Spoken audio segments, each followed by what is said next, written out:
Hello and welcome. And where you are right now is in the middle of my most recent video series called 21 Things I Wish I Knew Before I Became a Middle-Aged Man. And today we're on number 15. And the title of today's episode is Never Violate Your Own Moral Code for Professional Gain. And I'm not trying to get on a high horse here or anything, but I recall over the course of my career, there were many opportunities that were presented to me that crossed my moral compass, my moral line. And bad people will just test you, and they'll try to convince you that you can win a big deal if you just cut some corners. My advice to you is don't ever, because once you do this, it's a slippery slope, man, and it'll just continue to get more slippery over time.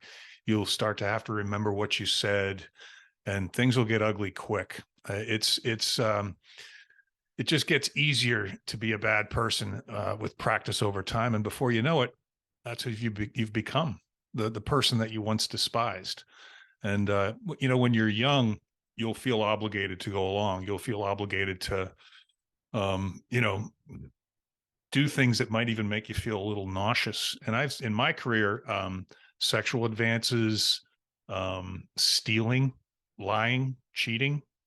Um, the large gifts like bribes.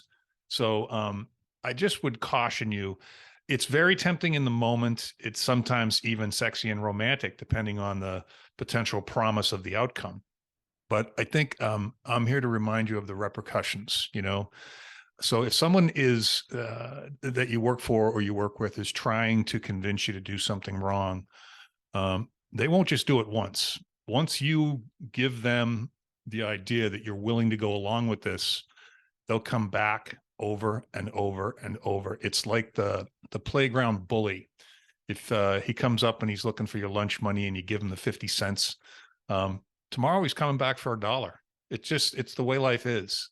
So never violate your own moral code for professional gain.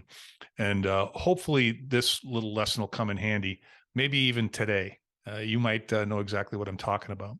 Anyway, I hope that resonated with you, and maybe we'll see you tomorrow for episode 16. Have a wonderful day. Thanks.